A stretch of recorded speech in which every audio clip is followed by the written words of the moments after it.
Okay, well, thank you very much for that introduction, and thank you very much indeed to Mika and colleagues who are organising this for the invitation to speak. When we first had a chat about this conference, I thought, yeah, I do a lot. I really think it's important for us as academics to engage with these, in my case, global, but not necessarily global policy processes. We really have got to play a role in helping to address these various climates that we're facing. But I wasn't actually sure what the content, what the style of presentation I would give is. So what I've ended up doing is a little bit like the potted biography. I'm going to give you a little bit of my history and some of these lessons I've learned as I've gone along. And I think there are two key things. One is I do enjoy working with people. So I've enjoyed this. The process itself has been great. Has problems, has challenges, but I've enjoyed the process. And the second one, as I think it will become evident, some of the things I look back on, we didn't really talk about co-creation or knowledge exchange when I started out on my career. But we look back on some of those things that would have been considered as knowledge exchange or co-creation. And I would now think, that's a bit embarrassing. These things change over time. So what is considered good practice now would not have been in the past. And I'm sure what we think of now, and we've had some fantastic talks outlining some of the academic challenges and considerations, but I suspect in 10, 15 years' time, we will have moved on again. It absolutely doesn't matter. We've got to live in the moment to try and address some of these challenges.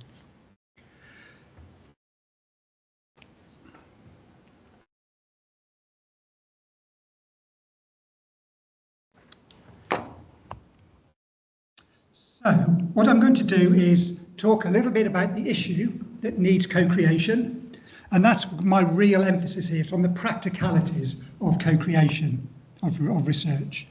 And then a little bit, apologies for indulging me on a little bit of a life history, but it's, for me, where I am now, in the position I'm in now, if I hadn't had the experience I've got, I would not be able to really have the kind of the insights and be able to work with these different government partners that we are able to now. So building my understanding of diverse perspectives.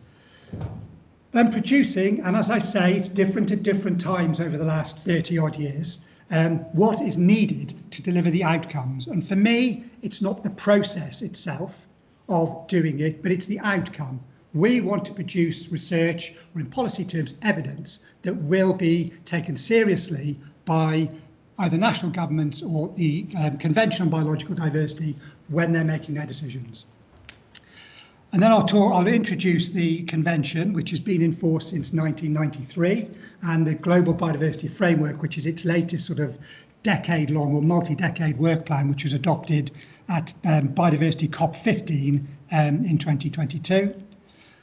And then some of the steps, the reflections on how we could make co-creation normal, partly as a collective, but also individually. So things maybe to reflect on as we continue our careers.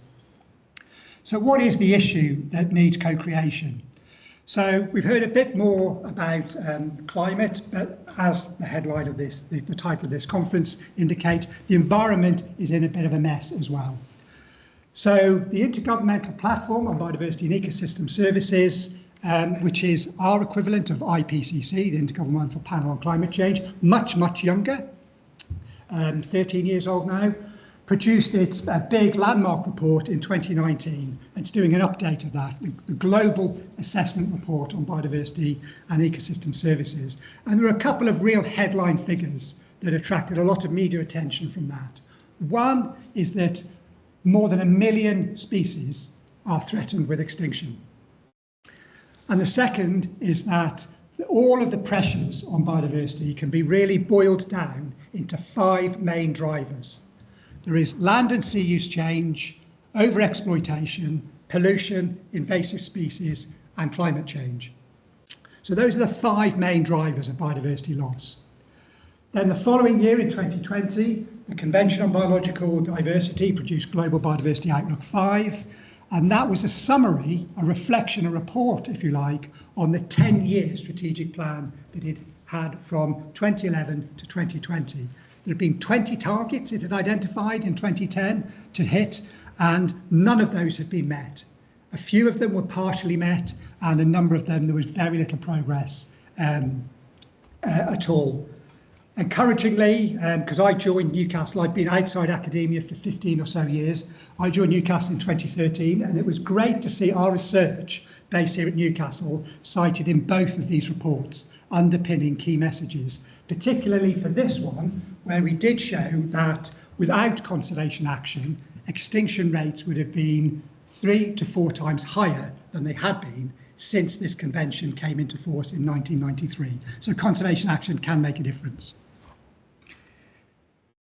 Some of the key points in developing this new global biodiversity framework is that it was a 4-year process. It was extended because of COVID, when a lot was done into online, but they realised that they couldn't really negotiate effectively online. There had to be these in-person meetings. Hundreds of people, but those in-person meetings were critical.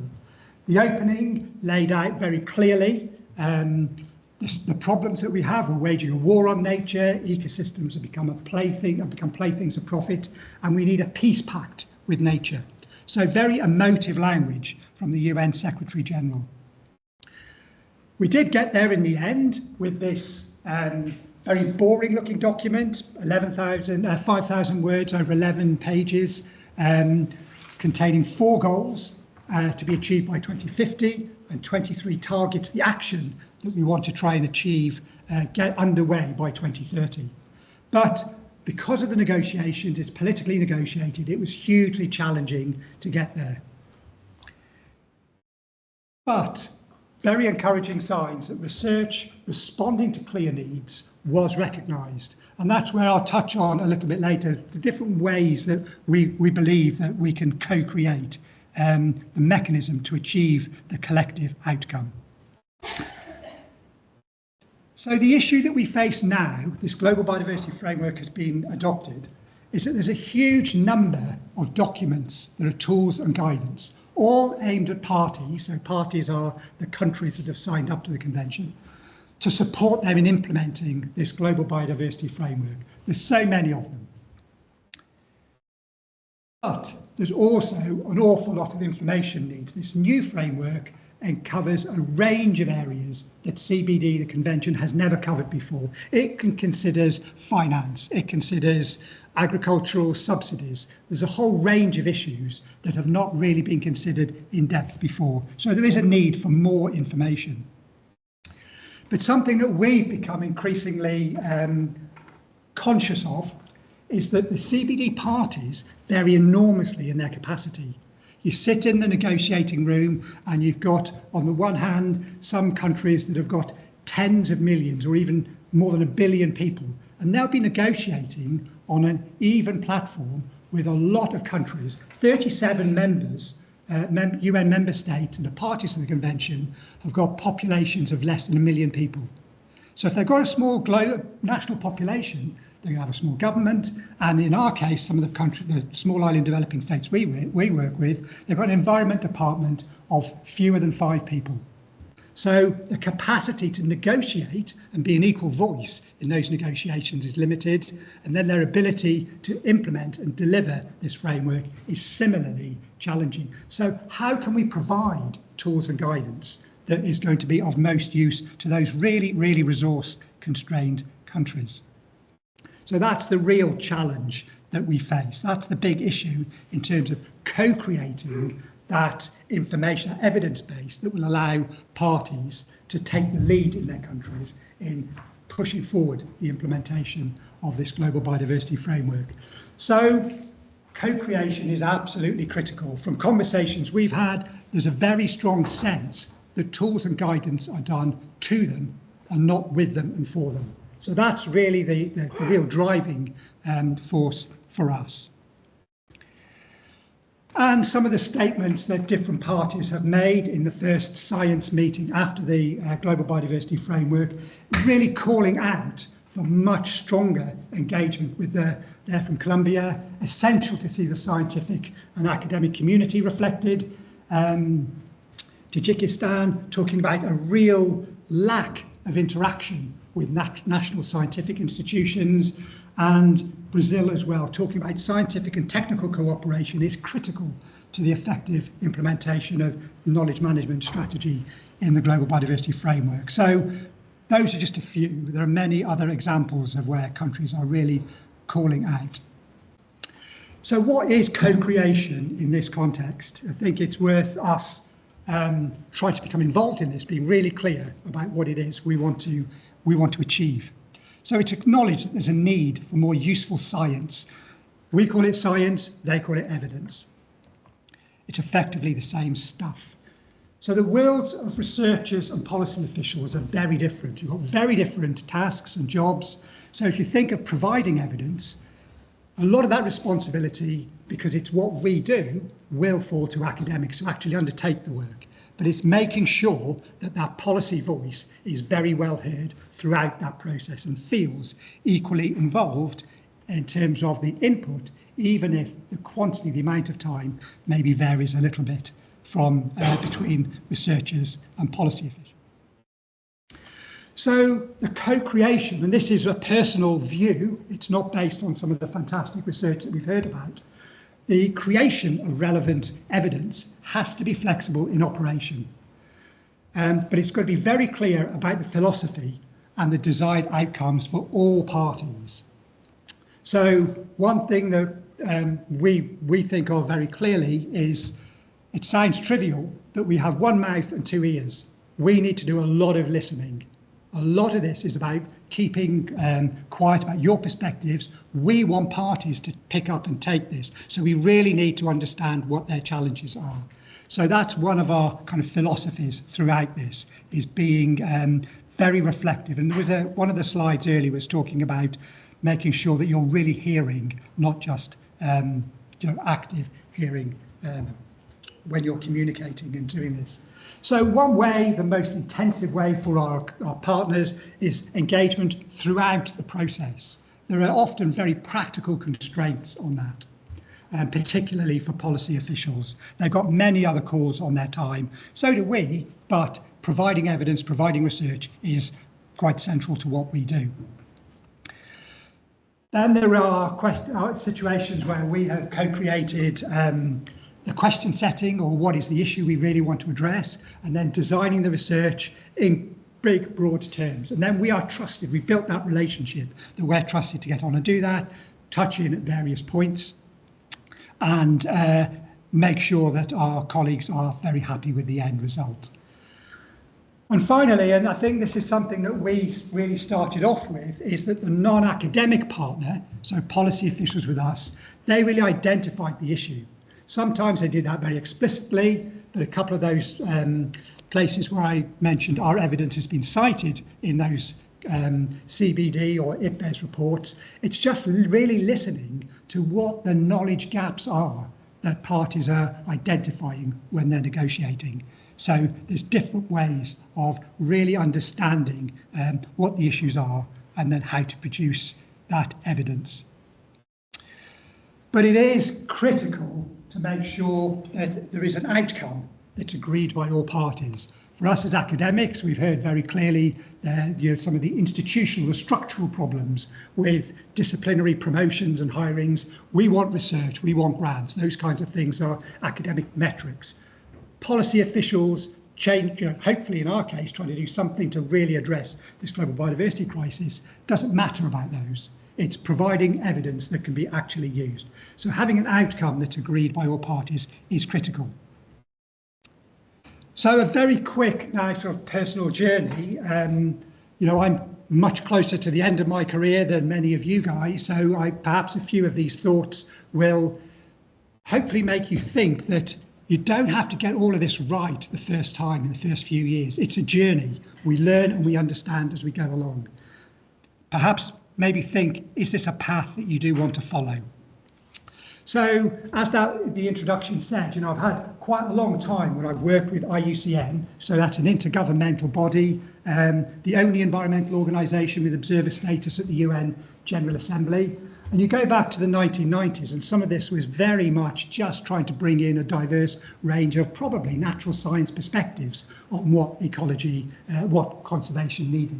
So there's been quite a change through there. The bits in bold has all been where I've been fortunate enough to be involved with various UN conventions and processes in different ways. So that really provides the sharp end of what the knowledge needs are. But it's been quite a career, it's been quite a journey. So thinking of some of that, a lot of it to me, like I say, I enjoy working with people. So one of the first things we did was just gathering and synthesizing information on a range of species that were very, very poorly known. You go back to the 1990s, we still know very little about threatened species, but in the 1990s, we knew very, very little indeed. So it's pulling that information together and producing global documents. Then it's really moving on to the ability to form networks. So in working groups, to produce particular action plans in capacity building, in training, a lot of national level action planning. So this was stuff we did in China. The top one is Sulawesi on a very highly threatened species. But all of this is key in building your understanding of different perspectives. What might be co-creation for one culture might be entirely inappropriate in another culture. So it builds that understanding and those perspectives. And then it's finally moving through to work with IUCN, IPBES and CBD meetings, where you really get to see at the high level how this global policy is formed and shaped. And you can begin to identify what those issues are that need co-created research.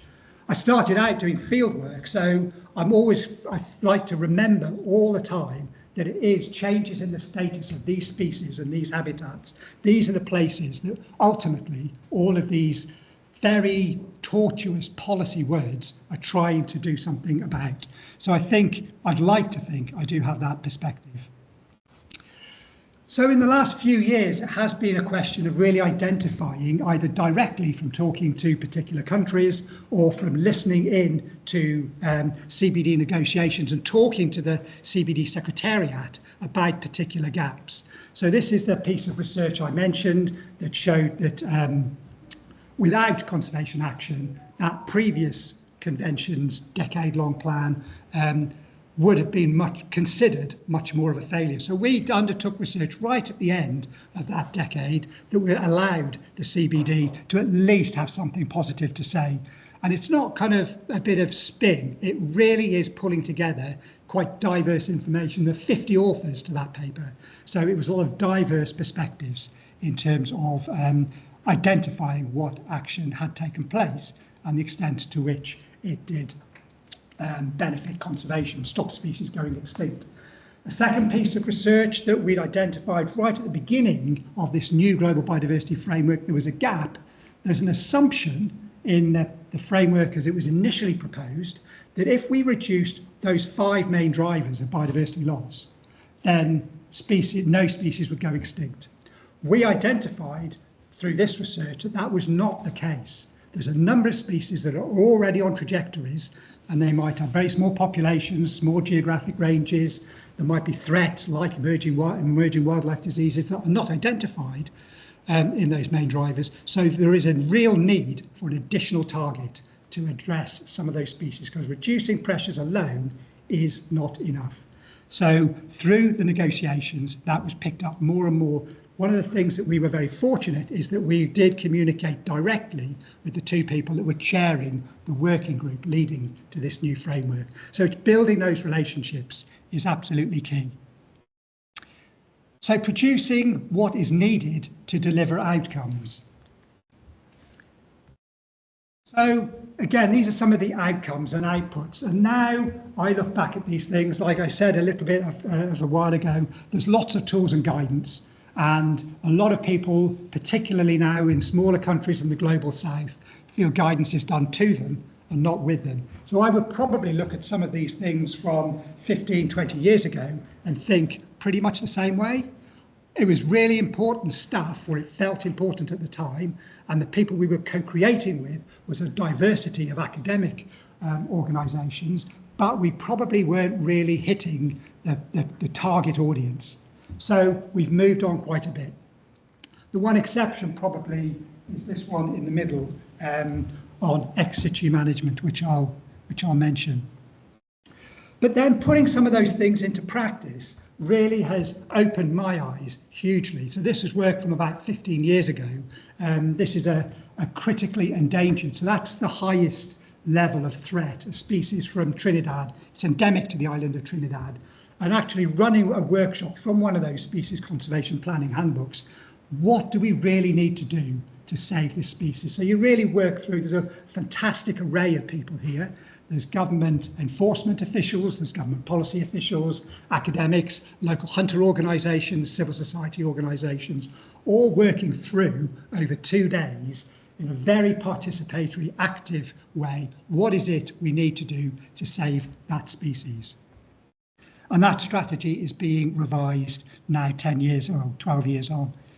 And then we've repeated that in a number of other places with varying success. So top left is a species that even at the time we weren't sure if it still existed in the wild. And now we suspect it actually is extinct in the wild, but there are big plans ahead to reintroduce that species into the wild. So again, another very inclusive community in central Vietnam pulling that together. A really complex, challenging case, this big, huge, 6 foot, 2 metre long reef fish from the Pacific, workshop in Indonesia with a range of government ministries, a real challenge. And there's so many institutional challenges that it's difficult to see how progress can be made. Another one here, perhaps the one that's had most success is, you might be able to imagine that fresh water in Singapore is in huge demand, and a lot of those freshwater systems are really compromised. So anything that is endemic, so only occurs in Singapore, has a real problem. But this workshop with the university, the leading zoo and the government has made quite significant progress, both in terms of establishing a captive population, which is being used to reintroduce the species, but also to places where it used to exist and now doesn't, but also to safeguard those existing lands. Quite a few of their populations are on Ministry for Defence lands. So bringing people together can have a real impact, both on a local scale, but also globally. And then I mentioned this one of those guidance documents that actually has had an impact. So 2 of the other authors, after we produced these guidelines, we did produce an academic paper, and the other 2 authors are both practitioners. So not only did we benefit in their real insights when we were developing it, but they've actually gone out and used this in planning all across Europe, all of the species groups that are in captivity that really could have a conservation value. Obviously, a lot of species in captivity don't have a conservation value and they're there for other reasons, but there are many species that certainly we need those captive populations because we might need to reintroduce them at some point. So this process, this approach that we developed has been now widely used over the last decade. So mentioning the CBD, the convention, which I've mentioned. So this is only a part of it, 4 goals, 23 targets. This is the biodiversity goal, where we want to see, effectively better ecosystems, restored species and retained and restored genetic diversity. There are 8 targets, and as I mentioned, that one in the middle on intensive management, that came, our research was actually cited by the UK delegation at COP15 to say we really need that focus on urgent management actions. So it's great to see the benefit. We'd identified that need, the end users, the policy officials weren't so much involved in actually undertaking the research, but we kept them informed. We knew what they wanted, we kept them informed, even before publication. That's where a stupid thing, the academic journal said, no, we don't want you to share this with anybody, but we had to because it was going to be published in July, the critical meeting was in May. So we did share that but it's another of these stupid structural things where the journal, where the two worlds don't actually marry up. Other things that we're working on at the moment, this shows the diversity of colleagues that we're co-creating with. We've really talked, I mentioned already small island developing states. So we're working with Environment Department in Antigua, Barbuda, St. Lucia, Grenada and the Seychelles to really emphasise the resource challenges that they have.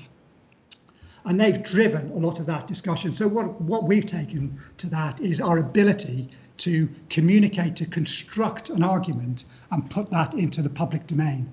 We do know that many people are aware of and will use academic papers. So academic papers are not useless, but they're part of the process and often the start of that communication rather than the end of the communication.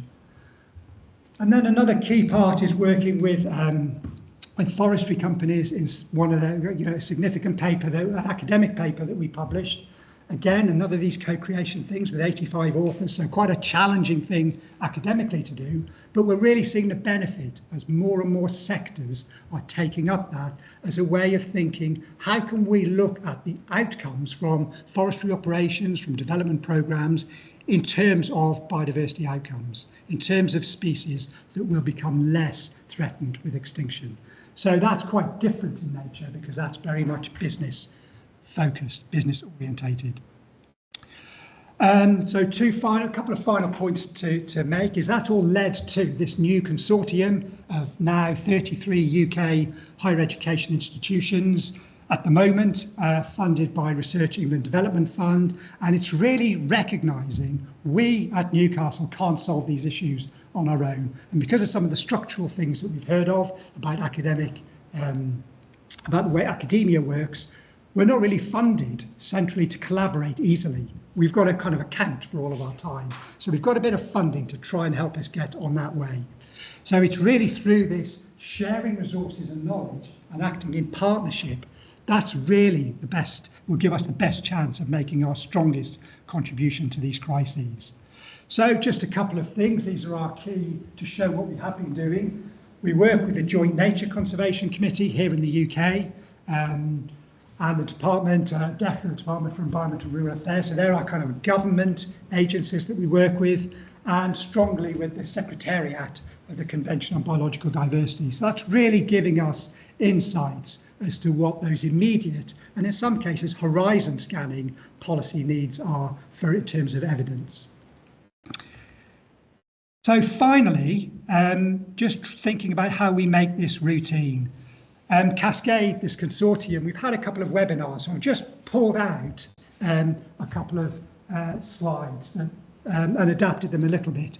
Catherine Oliver is a fellow in the UK, the government's Office for Science, and is a professor at London School of Tropical Medicine, Hygiene and Tropical Medicine. And some of her considerations, which I've adapted slightly, is you really do need to understand the system that you're working in. So developing how you get, what is a good understanding of how research interacts. And in our case, it's with policy, but your co-creation might be different. That's part of the reason why I showed a bit of my journey, I think, because it really is important to have an idea of how that works. What is the goal? And in our case, the goal is purely and simply to get evidence part of that decision-making process. We know that decision makers use a whole range of different factors in coming to decisions. We want to make sure that the best science is part of that equation. That's our goal. And then what are those ways of achieving that goal? In a number of cases, particularly when we're working with small island developing states, we've got to go to them. We've had workshops for writing papers, and then we will come back with some of these ideas they have and then check in. We'll do most of the work and then we'll check in with them. With others, with the Swedish Forestry Company and IUCN we're working with, that's constant backwards and forwards because it's actually changing the way a business makes its decisions on forestry. So that's much more interactive.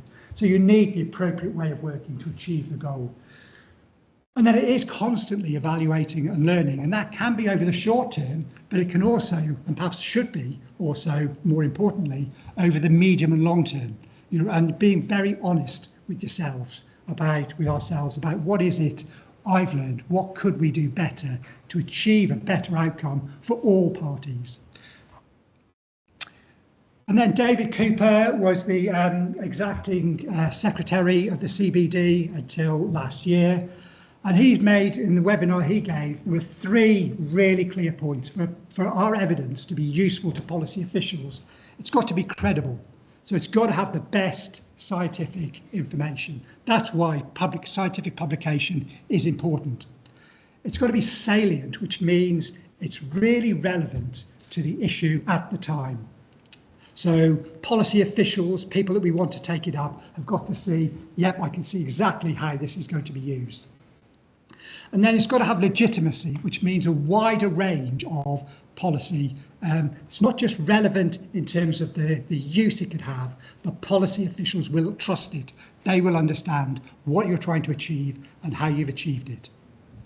So those 3 things I think are really important in trying to make sure that our outputs are important. So it's been a bit of a whistle-stop tour in the way that our understanding, my understanding of co-creation has developed over time, and we've got 5 years left to really try and make sure some of these targets in the Global Biodiversity Framework are implemented as well as possible, and 25 years to try and make sure that we hit these biodiversity outcomes of stopping the decline in biodiversity and restoring our ecosystems, our species and our genetic diversity.